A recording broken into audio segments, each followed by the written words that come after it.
I just finished the call. It's sad but awesome. There was a young man. He was in his 30s, and her car broke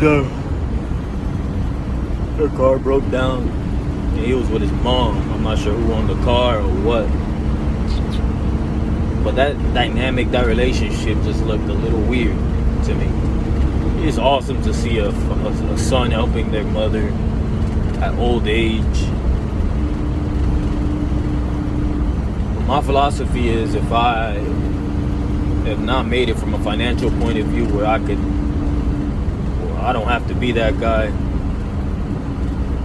I could delegate, of course, be there for moms, but delegate a portion of what needs to be done. Now, if I fail and that does not happen, what would I do? Am I willing to drop everything and be that for my mother? Just completely drop everything in life and just do everything for her. Just take her to appointments and just be there for her, because she's gonna need it. I think about that.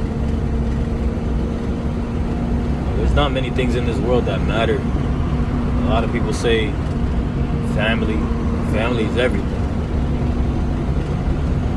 I think about betrayal. I think about areas that I fucked up in.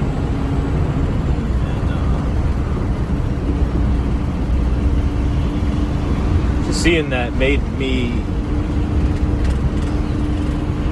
think about the next 20 years. And although I'm not, by me talking, I'm not going to be able to make a big difference in life. What we got to do as men is take action. We have to come up with a plan and follow through on that plan. That plan must be lucrative. And if the plan that we make isn't, if we fail, if we don't make any income with it, we have to learn to adjust our plan.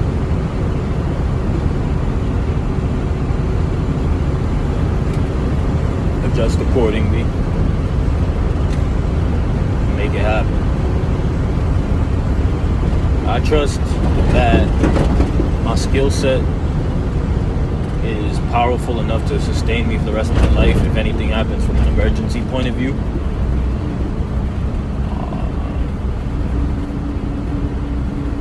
Thing that I've been doing recently is still sharpening my skill set, meaning I've been re-engaging in the markets and staying plugged in. I've been reading because I'm thinking about what happens after the physical, and the only thing that I will have once I can't lift a weight, once I can't go outside and jog, is my mind.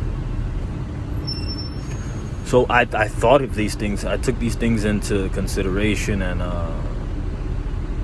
started to reallocate, refocus my mind, or refocus my energy towards things that are going to help me long term, whether it's reading, which is helping me from a communication point of view, re-engaging in the markets, listening to podcast or Raoul Paul.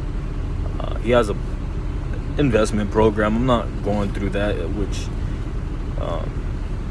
it's funny because if I had the extra capital, if I was riding over the road, if I was over the road, I would have definitely done it, because I had so much excess capital with the expenses so low, and now I don't. You know what I mean? I pretty much am making about the same, if not a little less, but net I'm making a lot less because I have so much more expenses off rip.